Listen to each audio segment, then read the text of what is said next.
This is Dan of Vagabond Awake, and today I'm lucky to have Alex on my channel. He's from Living Abroad YouTube channel. Yep, that's right. Alex, put her here. That's right. Thank you for having me on the channel. I'm excited to be here. Yeah, definitely. Let's get started. I'm excited, man. So I just learned about you today, so I don't know that much about you either. Yeah. But some of the things I find interesting we'd like to know are, you're traveling the world, is that right? I am. I've been traveling full-time for 3 years now. I left Canada in 2019 and haven't looked back. You know, I just went back for a month in September of 2022 just to see family, but I've been traveling full-time. Yeah, definitely. That's great. And you're not a trust fund kid, are you? I mean, you're younger than me. Let's get it out of the way here. Yeah, I'm 36 years old now, right. So yeah. And so you're doing this on your own, right? I'm doing it on my own. To be honest, I don't even know what a trust fund is. I assume it's money you get from your parents, right? Yeah. So no. I quit my job. I did all of this by myself. Yeah. Right on, brother. And so I have people that are thinking about retiring, and they want to make another 500, maybe 1,000 a month, and you're doing it. And are you doing it with your YouTube channel? The YouTube channel definitely helps, right? It does bring me in that little bit of money, but it's definitely not what's supporting my travel. It's not something I can live off of.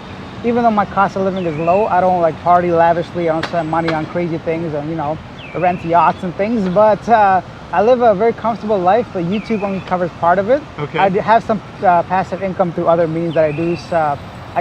I'm renting out my home right now in Canada. Okay. And if you guys don't know, of course, the housing market is through the roof in Canada. So whoever's renting is paying prices they've never had to pay before. Right. And unfortunately for them, but fortunately for me, it's really, for me, I've been able to go ahead and rent my home, so I have some income through that. Yeah. And once I pay off my, my loan, my mortgage, my insurance, there's some money left over from that. Right. I invested in a little bit of crypto, but it's not like what you think. It's not like Bitcoin or whatever.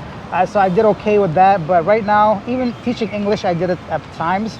So I'm doing little things here and there to make sure I have about 1,000 to 1,500 USD as a single guy living by himself comfortably. That's about okay for me right now. Wow, those are great numbers. I don't know if we mentioned it yet. We're in the Philippines right now. Yeah, we are. We didn't mention it, but we are. Yeah, definitely. You've been able to sustain yourself on like between 1,000 and 1,500 a month. For sure, yeah. From my lifestyle. So right now, there's not a single meal I don't eat out. So every single meal is in a restaurant. I take taxis and motorcycles everywhere. I have a studio with internet, pool, gym, sofa. A lot of studios don't have the sofa, so I'm very proud of that.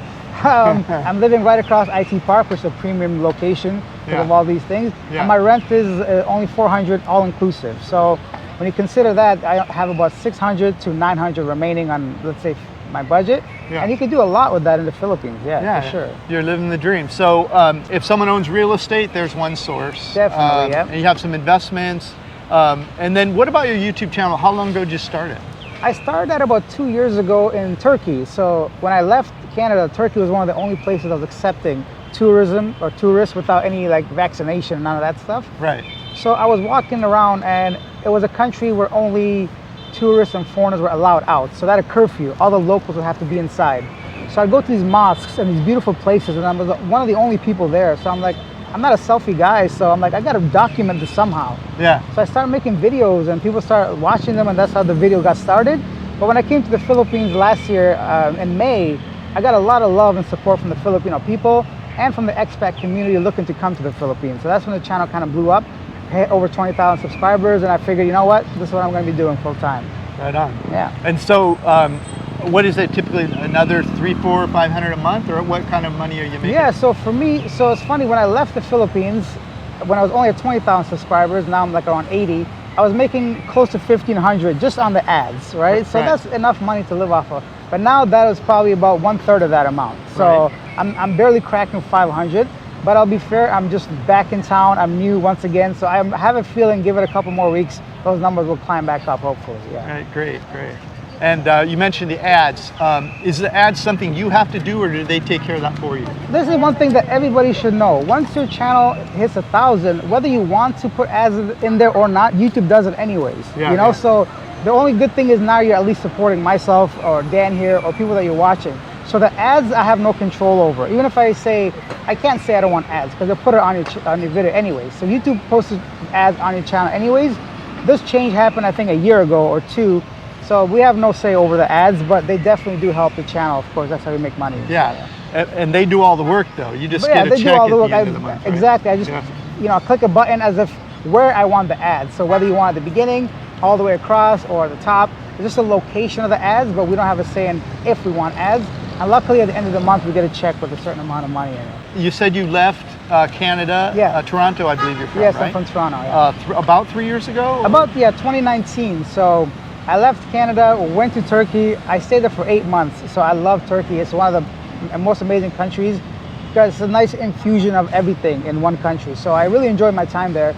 And then I went to Georgia after that. Nice place. After Georgia was Thailand, then it was Indonesia, Philippines again, Malaysia, Singapore. So India, I was there for 3 months. So I've been kind of around that area mainly, yeah. Right. Was there a time in your life when you thought, one day I want to travel the world?